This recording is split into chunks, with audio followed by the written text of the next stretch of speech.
अस्सलाम वालेकुम सत श्री अकाल जी। उम्मीद करना कि सारे ठीक होवोगे। और अज की वीडियो जी बड़ी जरूरी है। जोड़ा बंदा लाइसेंस करना चाहता है, नवा शुरू करता है या उसकी तैयारी हो गई है, वो पुंतामन तो लेना चाहता है या वो वास्ते किहड़े उन्होंने वीज़े चाहिए ने, ठीक है, ये बारे दसांगा। तो जदों तुसी अपॉइंटमेंट ले लेंदे हो, तुसी एग्जामे देन जाते हो, उत्थे किन्हां चीज़ों का ध्यान रखना है या किहड़ी चीज़ तुहानूं कन्फ्यूज़ कर सकती है, ये चीज़ां मैं दसांगा। वीडियो लाजमी वेख लैनी है ताकि तुहानूं इन्हां चीज़ों का पहला पता हो। ठीक है जी। अच्छा जी, पहले तो दसांगा कि जदों तुसी पहली बारी लाइसेंस पढ़ना शुरू करते हो, पहली चीज़ कि पहले हफ्ता 10 दिन 2 हफ्ते कुछ समझ नहीं आती है जी। ठीक है, इस तरह ही समझो कि सिर पीड़ लग जाती है, बिल्कुल जीरो समझ आती है। ये चाहे तुहानूं जुबान आती होवे या ना आती होवे, सारिਆਂ नाल ही यह मसला होंदा है। किसी वास्ते हफ्ता हो जाता है, किसी वास्ते 2 हफ्ते भी हो जाता है, 3 हफ्ते भी हो जाता है। ठीक है, ये जो तुसां एक अद्धा चैप्टर पढ़ना है, तुहानूं लफ्ज़ां की कुछ की पहचान होनी है, उदों समझ आनी शुरू होती है, क्योंकि ये वो आम जबान है ही नहीं जिहड़ी बोली जाती है। कई बंदे आते हैं सर जी सानूं जबान नहीं आती, कोई फर्क नहीं पैंदा तुहानूं जबान आती है या नहीं आती। मेन चीज़ जिहड़ा लफ्ज़ लिखे है, तुहानूं तुसी पुट्ठा पढ़ो सीधा पढ़ो, तुहानूं अपने आप नूं पता होवे भाई की मैं पढ़िया ते की लिखिया, बस भावें तुसी गलत पढ़ छड़ो, ਤੁਹਾਨੂੰ कुछ दिनों बाद अपने आप लफ्ज़ों की समझ आनी शुरू हो जाएगी। ठीक है, एक ये चीज़। दूसरा तुहाडा इहदे नाल ज़बान का फर्क पै, ज़बान तुहानूं थोड़ी बहुत आ सकती है, अगर ज़बान नहीं आउंदी लाइसेंस वास्ते मतलब एडी जरूरी नहीं। हाँ, जो तुसीं ये पढ़ते हो, तुसीं तैयारी अपनी कर लेंदे हो, थोड़ा बहुत तुहाडी ज़बान है जरूर फर्क पै जाएगा, तुहानूं वो भी नाल आ जाएगा। ठीक है जी।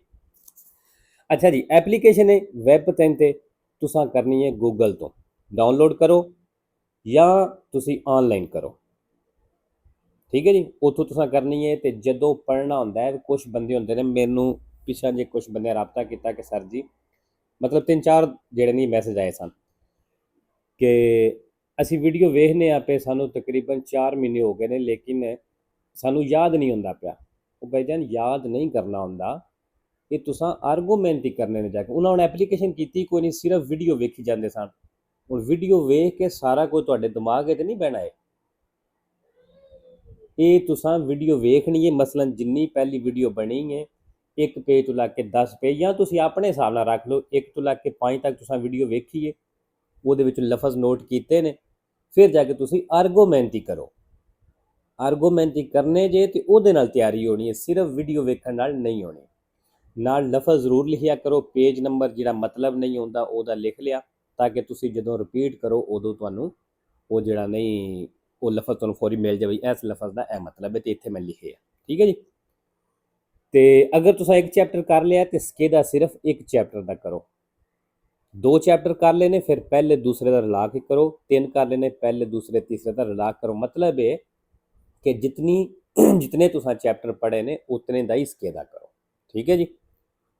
अच्छा जी, मेरे ख्याल नाल ਜਿਹੜੇ नवे स्टूडेंट आते हैं उन्होंने वास्ते तकरीबन यही सी ते आर्गूमेंट तुसां करनी। अच्छा जी, हुण आ जाने दूसरे पॉइंट ते कि जदों तुहाडी तैयारी हो गई है हाँ, अगर तुसीं अपॉइंटमेंट लेना चाहते हो, तुहाडीआं 3-4 गलतियां होंदियां ने पईआं, तुहाडी तैयारी ठीक है, तुसीं अपॉइंटमेंट लै सकते हो, लेकिन ये चीज़ वेखनी है कि तुसीं किहड़े शहर विच हो, कितनी देर बाद तुहानूं अपॉइंटमेंट मिलती है। कुछ शहरों के विच महीने बाद भी मिलती है, 2 हफ्तियां बाद भी मिलती है, 2.5 हफ्तियां बाद भी मिलती है। पिछे जी एक इंडियन साडी सिस्टर ने, उन्होंने मैनू कॉल की कि सर जी मेरी तैयारी हो गई, मैं ऑलरेडी कहते ने 2 दफ़ा एग्जाम दिता सी, अज तो कोई 3-4 साल पहला शायद उन्होंने कहा सी, ते बाद फिर साढ़े चैनल तो ना पढ़िया, तो कहते तैयारी ठीक सी लेकिन मैं फेल हो गई। फिर उन्हें छड्ड दिता, फिर उन्हें पढ़िया, तो कहते सन मैं डेट लैनी है। वो डेट लैन गए ने, तो उन्हें आख्या चलो तुहानूं दस्सां दे, पता नहीं उन्हें आख्या भी महीने बाद या इस तरह ही। तो वो 2-3 दिनों बाद ही उन्होंने हसबैंड को कॉल आ जाती है वैनरदी नूं कि तुसीं जिहड़ा नहीं एग्जामे देना चाहते हो लूने दी नूं। ठीक है, उन्होंने हसबैंड उन्होंने दसिया कोई ना, उन्हें दसिया जाके अगों साहबा तो सेहरा भाई ऐसे इस तरह कॉल आई सी भी लूने दी एग्जामे देना चाहते हो, तो ठीक उन्हें आख्या सही है दे लैने। तो मतलब उन्हें हाले महीने का सोचिया सी, ते लेकिन वो 2-3 दिनों बाद अपॉइंटमेंट मिल गई, इन्हें जाके एग्जामे दिता है और पास हो गए हैं। ठीक है, और इस तरह नहीं पता जो बंदा फिर लाइसेंस करता है वो फिर खुशी की एक वक्री लैवल होंदा है। ठीक है। अच्छा ये दसना ये चाहना कि ਆਪਣੇ ਹਿਸਾਬ ਨਾਲ ਜਿਹੜੇ ਏਰੀਏ ਵਿੱਚ ਹੋ ਉਹਦਾ ਤੁਹਾਨੂੰ ਪਤਾ ਹੋਵੇ, ਜਾਂ ਉੱਥੋਂ ਜਾ ਕੇ ਪੁੱਛ ਲੈਣਾ ਵੀ ਕਿੰਨੇ ਦਿਨਾਂ ਬਾਅਦ ਅਪੁਆਇੰਟਮੈਂਟ ਆਉਂਦੀ ਹੈ, ਤੇ ਉਸ ਹਿਸਾਬ ਨਾਲ ਤੁਸੀਂ ਅਪੁਆਇੰਟਮੈਂਟ ਲੈ ਸਕਦੇ ਹੋ ਅਗਰ ਤੁਹਾਡੇ ਕੁਝ ਚੈਪਟਰ ਰਹਿੰਦੇ ਨੇ ਜਾਂ ਤੁਹਾਡੀਆਂ ਕਿੰਨੀਆਂ ਗਲਤੀਆਂ ਹੁੰਦੀਆਂ ਨੇ ਪਈਆਂ। ਠੀਕ ਹੈ ਜੀ। ਤੁਸੀਂ ਜਾਣਾ ਹੈ ਮੋਤੀ ਦੇ ਦੱਸੇ ਉਹਨੇ ਚੀਵੀ ਦੇ ਵਿੱਚ ਜਾਣਾ ਹੈ, ਉੱਥੇ ਜਾ ਕੇ ਤੁਸੀਂ ਦੱਸਣਾ ਹੈ ਕਿ ਅਸੀਂ ਐਗਜ਼ਾਮ ਵਾਸਤੇ ਅਪੁਆਇੰਟਮੈਂਟ ਲੈਣੇ ਚਾਹੁੰਦੇ ਹਾਂ। ਉਹ ਤੁਹਾਨੂੰ ਇੱਕ ਮੋਡੂਲੋ ਦੇਣ ਦੇ, ਉਹ ਤੁਸੀਂ ਫਿਲ ਕਰਨਾ ਹੈ। ਠੀਕ ਹੈ। ਉਹਦੇ ਵਾਸਤੇ ਹਾਂ ਤੁਹਾਨੂੰ ਅੱਖਾਂ ਦਾ ਵਿਜ਼ਿਟ ਤਾਂ ਚਾਹੀਦਾ ਤੇ ਆਪਣੇ ਡਾਕਟਰ ਦੇ ਕੋਲੋਂ ਸਰਟੀਫਿਕੇਟ ਚਾਹੀਦਾ ਹੁੰਦਾ ਹੈ। ਉਹ ਤੁਹਾਨੂੰ ਇੱਕ ਸਰਟੀਫਿਕੇਟ ਬਣਾ ਕੇ ਤੁਸੀਂ ਆਪਣੇ ਡਾਕਟਰ ਕੋਲ ਜਾਣਾ ਹੈ, ਉਹਨੂੰ ਆਖਣਾ ਕਿ ਸਾਨੂੰ ਲਾਇਸੈਂਸ ਵਾਸਤੇ ਸਾਨੂੰ ਸਰਟੀਫਿਕੇਟ ਚਾਹੀਦਾ, ਉਹ ਤੁਹਾਨੂੰ ਸਰਟੀਫਿਕੇਟ ਬਣਾ ਦੇਵੇਗਾ। ਕਿਉਂਕਿ ਉਹਦੇ ਉੱਤੇ ਸਾਰਾ ਕੁਝ ਲਿਖਿਆ ਹੁੰਦਾ ਵੀ ਬੰਦਾ ਹੈ ਮੈਂਟਲੀ ਠੀਕ ਹੈ, ਸਾਰਾ ਕੁਝ ਓਕੇ ਵੇ, ਕੋਈ ਇਹਨੂੰ ਪ੍ਰੋਬਲਮ ਨਹੀਂ, ਵੀ ਇਹ ਲਾਇਸੈਂਸ ਕਰ ਸਕਦਾ, ਉਹਦੇ 'ਤੇ ਇਹ ਚੀਜ਼ਾਂ ਲਿਖੀਆਂ ਹੁੰਦੀਆਂ। ਠੀਕ ਹੈ। ਇਹ 2 ਵੀਜ਼ ਤੇ ਜਿਹੜੇ ਨੇ ਇਹ ਤੁਹਾਨੂੰ ਚਾਹੀਦੇ ਹੁੰਦੇ ਨੇ। ਤੇ ਠੀਕ ਹੈ, ਫਿਰ ਉਹ ਤੁਸੀਂ ਫਿਲ ਕਰਾ ਦੇਣਾ, ਉਹ ਤੁਹਾਨੂੰ ਅਪੁਆਇੰਟਮੈਂਟ ਦੀ ਜਿਹੜੀ ਕਾਲ ਆ ਜਾਏਗੀ। ਤੇ ਜਦੋਂ ਤੁਸੀਂ ਐਗਜ਼ਾਮ ਦੇਣ ਜਾਣਾ ਹੈ, ਇਸ ਚੀਜ਼ ਦਾ ਧਿਆਨ ਰੱਖਣਾ ਜੀ। ਜਦੋਂ ਐਗਜ਼ਾਮ ਦੇਣ ਜਾਣਾ ਹੈ, ਪਹਿਲੀ ਚੀਜ਼ ਤੇ ਕੋਸ਼ਿਸ਼ ਕਰਨੀ ਹੈ ਸੁਬਾਹ ਜਦੋਂ ਤੁਸੀਂ ਐਗਜ਼ਾਮ ਦੇਣ ਜਾਣਾ ਹੈ, ਸਕੇਦਾ ਅਗਰ ਕਰਨਾ ਹੈ ਤੇ 1 2 3 ਕਰ ਲਓ, ਬਸ ਦਿਮਾਗ ਆਪਣਾ ਫਰੈਸ਼ ਰਹਿਣਾ ਚਾਹੀਦਾ। ਵੀ ਇਹ ਨਾ ਹੋਵੇ ਤੁਸੀਂ ਸਕੇਦਾ ਕਰੋ ਤੇ ਕੋਈ ਕੁਦਰਤੀ ਗਲਤੀਆਂ ਵੀ 5 6 ਹੋ ਜਾਂਦੀਆਂ ਨੇ, ਤੇ ਗਲਤੀਆਂ ਕਰਕੇ ਤੇ ਆਪਣੇ ਆਪ ਨੂੰ ਕਨਫਿਊਜ਼ ਕਰ ਲਵੋ। ਠੀਕ ਹੈ। ਫਿਰ ਵੀ ਕਰਨਾ ਹੈ ਤੇ 1 2 ਸਕੇਦੇ ਕਰ ਲਵੋ, ਇਸ ਤੋਂ ਜ਼ਿਆਦਾ ਨਹੀਂ ਕਰਨੇ, ਦਿਮਾਗ ਨੂੰ ਫਰੈਸ਼ ਰਹਿਣ ਦੇਣਾ। ਠੀਕ ਹੈ ਜੀ। ਉੱਥੇ ਜਾਣਾ, ਕਨਫਿਊਜ਼ ਨਹੀਂ ਹੋਣਾ। ਟਾਈਮ 20 ਮਿੰਟ ਹੁੰਦੇ ਨੇ, 20 ਮਿੰਟ ਬੜੇ ਹੁੰਦੇ ਨੇ, ਕਿਉਂਕਿ ਤਿਆਰੀ ਅਸੀਂ ਕਰਕੇ ਗਏ ਹਾਂ ਤੇ ਸਾਡੇ ਅੱਗੇ ਤੇ 5 7 ਮਿੰਟਾਂ ਦਾ ਕੰਮ ਇਸਕੇ ਦਾ ਕਰਨਾ। ਠੀਕ ਹੈ। ਵਿੱਚ ਵਿੱਚ ਆਈ ਦੇ ਬੰਦੇ ਨੇ 2 ਮਿੰਟਾਂ ਵਿੱਚ ਇਸਕੇ ਦਾ ਕਰਦੇ ਨੇ, ਤੇ ਇਸ ਵਾਸਤੇ ਉੱਥੇ ਜਾ ਕੇ ਚੰਗੀ ਤਰ੍ਹਾਂ ਬਹਿ ਕੇ ਜਦੋਂ ਤੁਸੀਂ ਕਰਨਾ ਸਵਾਲ ਸਹੀ ਆਰਾਮ ਸਕੂਨ ਨਾਲ ਪੜ੍ਹਨਾ, ਕੋਈ ਜਲਦੀ ਨਹੀਂ ਹੁੰਦੀ, ਟਾਈਮ ਬਹੁਤ ਹੁੰਦਾ।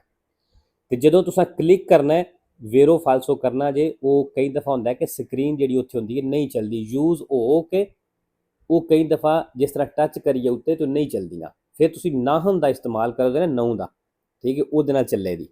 ਤੇ ਉਹ ਸਹੀ ਚੈੱਕ ਕਰ ਲੈਣਾ ਜਿਹੜੀ ਮੈਂ ਨਿਸ਼ਾਨੀ ਲਾਈ ਹੈ, ਵੇਰੋ ਲਾਈ ਹੈ ਜਾਂ ਫਾਲਸੋ ਲਾਈ ਹੈ, ਕਿ ਹੋ ਗਈ ਹੈ। ਠੀਕ ਹੈ। ਇਸ ਤਰ੍ਹਾਂ ਦੇ ਕੇਸ ਹੁੰਦੇ ਨੇ, ਹੁੰਦੇ ਘੱਟ ਨੇ ਲੇਕਿਨ ਹੁੰਦੇ ਨੇ, ਔਰ ਹੋਏ ਵੀ ਨੇ। ਤੇ ਇਹਨਾਂ ਚੀਜ਼ਾਂ ਦਾ ਧਿਆਨ ਰੱਖਣਾ। ਜਦੋਂ ਤੁਸੀਂ ਪੂਰਾ ਸਕੇਦਾ ਕਰ ਲਿਆ, ਫਿਰ ਤੁਸੀਂ ਦੁਬਾਰਾ ਪੜ੍ਹਨਾ ਹੈ। ਪੜ੍ਹ ਕੇ ਅਗਰ ਤੁਹਾਨੂੰ ਕਿਸੇ ਸਵਾਲ ਦੇ ਉੱਤੇ ਡਾਊਟ ਹੈ ਕਿ ਇਹ ਸਵਾਲ ਮੈਂ ਵੇਰੋ ਕੀਤੀ ਹੈ ਲੇਕਿਨ ਫਾਲਸੋ ਹੈ, ਅਗਰ ਤੁਹਾਨੂੰ ਯਕੀਨ ਹੋਵੇ ਕਿ ਇਹ ਫਾਲਸੋ ਹੈ, ਫਿਰ ਚੇਂਜ ਕਰਨਾ ਹੈ। ਜਾਂ ਫਾਲਸੋ ਤੁਸੀਂ ਕੀਤੀ ਹੈ, ਤੁਹਾਨੂੰ ਯਕੀਨ ਹੋਵੇ ਕਿ ਇਹ ਵੇਰੋ, ਇਹ ਸਵਾਲ ਮੈਨੂੰ ਵੇਰੋ ਕਰਨਾ ਚਾਹੀਦਾ ਹੈ, ਚੇਂਜ ਤਾਂ ਹੀ ਕਰਨਾ ਹੈ ਜੇ ਤੁਹਾਨੂੰ ਪੂਰੀ ਤਰ੍ਹਾਂ ਯਕੀਨ ਹੋਵੇ। ਅਗਰ ਤੁਹਾਨੂੰ ਡਾਊਟ ਹੈ ਤੇ ਫਿਰ ਜਿਹੜਾ ਤੁਸੀਂ ਪਹਿਲੀ ਵਾਰੀ ਕੀਤੇ ਹੈ ਉਹ ਹੀ ਰਹਿਣ ਦਿਓ। ਠੀਕ ਹੈ ਜੀ। ਇਹਨਾਂ ਚੀਜ਼ਾਂ ਦਾ ਧਿਆਨ ਰੱਖਣਾ ਹੈ।